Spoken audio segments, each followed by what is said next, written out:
Well, hey, I'm glad you're back. This is Deacon Pete. We're on this journey. You're on your journey of discovering who you are. If you recall, on our last talk in episode 1, we talked about how crazy the world was, how it came at us from all directions, and it affects our lives poorly. It makes our lives crazy. It gives us a confused outlook. We don't know where to turn, and it can make our lives rather disappointing to live, and even discouraging. And it ends up not going where you want it to go. And so we are trying to discover. We found out that a life has to be fulfilled for it to be enjoyable. It can't just be something that you plug through it till you die. That ain't no good. And so what you have to do is fulfill your life and things that build you up, and make you more human. I'm Deacon Pete. I'm a retired military engineer and former deputy sheriff. I'm an author. I'm a pilot.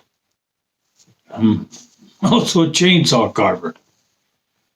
I'm a husband, a father, grandfather, and godfather. I've been an ordained preacher for over 20 years. This channel is intended to help folks from living a senseless, meaningless life that's going nowhere.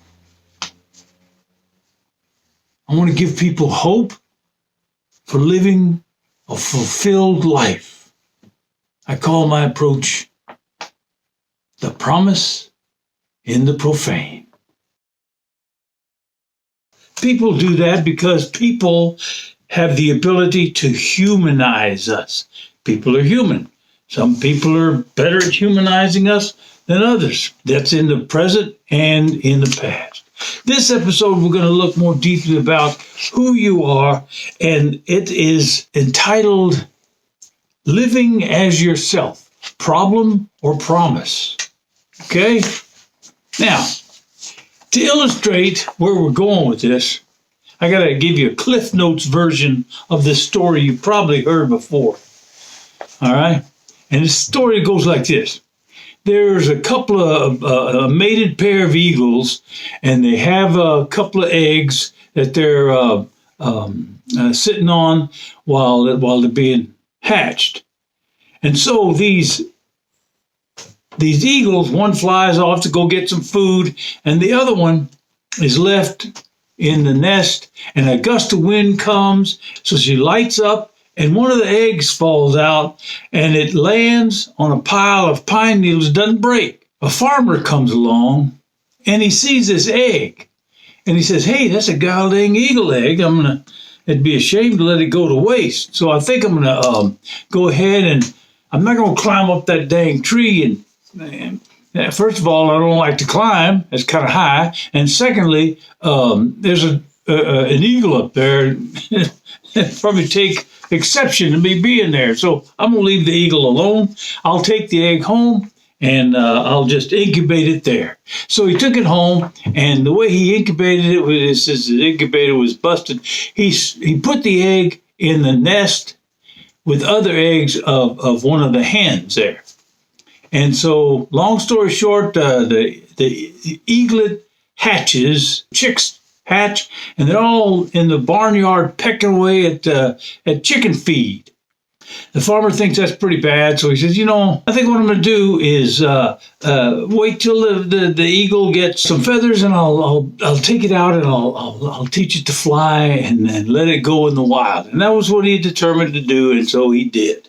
He let the thing grow, and it grew, and it got feathers, and so he would take it out, and especially when it got a little windy, and he would hold it up and let the eagle try to fly. He'd let it, he'd throw it kind of up in the air, and the eagle would flap, flap, flap, and hit the ground. The eagle thought it was a chicken, so he ran to the coop, and he would just peck away at the chicken feed with the rest of the chickens, not knowing He was an eagle. And he spent the rest of his life pecking away with the rest of the chickens. Here it was, this eagle, thinking he was a chicken. The reason I'm telling you that, we are like that eagle. We can be trapped into thinking we're chickens and not realizing that we were intended to soar, that we were intended to be mighty, all right? We are born with no control. You think you got control over your life? Look at how you're born. Did you determine where you were going to get born? No. Did you determine when you were going to get born? No. Did you determine for yourself? Did you choose your gender? No. You know?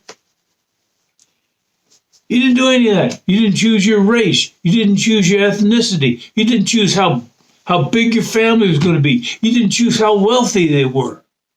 None of that was in your control. You just got stuck where you got stuck with what you got stuck with. And that's it. You do not have control. Oh, as you grew, you started getting a little more control. Besides crying, you got a little more control in your life. You found you could grab things. One of the first things you grabbed was your foot. And the first thing you put that foot in was your mouth. Yeah, you got a lot of control. So we get control more and more and more. And finally we become adults. And really, what we've got control over ain't a lot. But we say, well, I'd be crazy. I'd go crazy if I couldn't control things in my life. Sorry, you don't control a lot of things in your life, but with the little control you do have, is your life happy? That's what you got to think about. All right. And the truth is, it's probably not that great.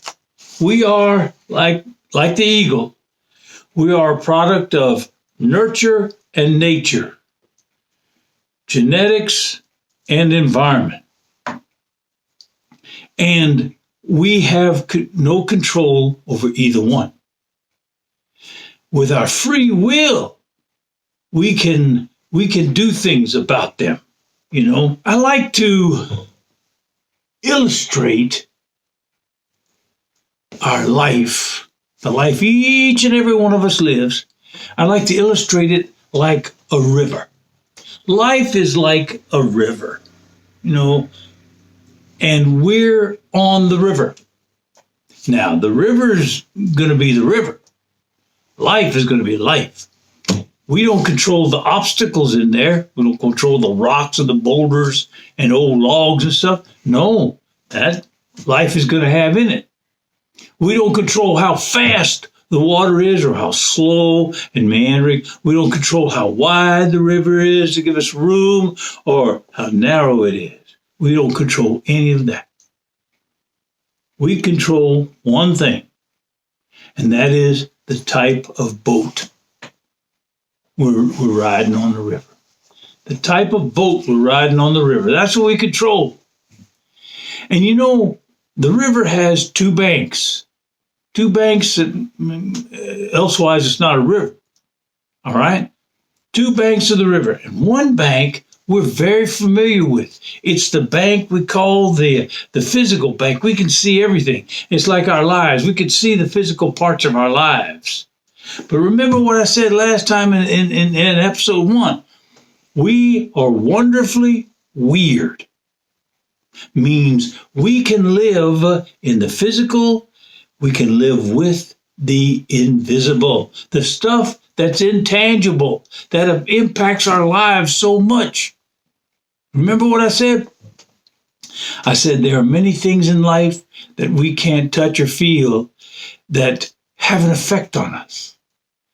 Some of it is psychological. Some of it is feelings. Some of it is many things, attitudes and whatnot. But there are other things in life that are more powerful. The invisible bank has a huge amount of influence on us that we don't even know. What the boat that we have, that we're on, that we decide to ride, is not a one-time thing. We can change that boat as life gives us new things to worry about. We go ahead and change the boat. Like suppose the river broadens out and allows us to relax and stuff like that. Man, I'm in the mood for a raft. You know, I can just sit back and let the river take me wherever I want. I'm enjoy the sunshine. Don't have to steer or none. Just have a snack, whatever I want. That's a raft. But if it's rapids coming up, you know, maybe I want a canoe. Maybe I want a kayak or something. I can avoid the rapids, control myself, and take control and not get bashed up. How about a jet boat or an airboat? Yeah, it gets you down there fast. But anyway, one of the things that we have to do as we're going through life, and this is very important, and we're going to cover it more in detail next episode, and that is life requires us not to just endure life, not to just take the boat through life. Life requires us to dry dock. To dry dock. Not to repair the boat. Not to repair the boat. We dry dock on the side of the bank of the river that's physical. We dry dock because we can have control over that side of the river. But what we are dry docking for is to look and perceive and try to figure out the configuration of that ethereal, mysterious, not so clear, mystical bank on the other side of the river. Because that bank holds the secret to the purpose of our lives, the purpose of why this life is going on and you're on it. Okay? Now we're going to consider that in the next episode, episode 3. All right? For now, choose the kind of boat, get used to the water, get used to the flow, get used to the analogy, and start considering what you need to do to get a glance at that other bank, that mystical, spiritual bank, and try to anticipate what you're going to see.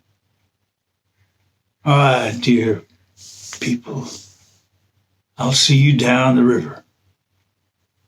Till then, that's life with the promise in the profane.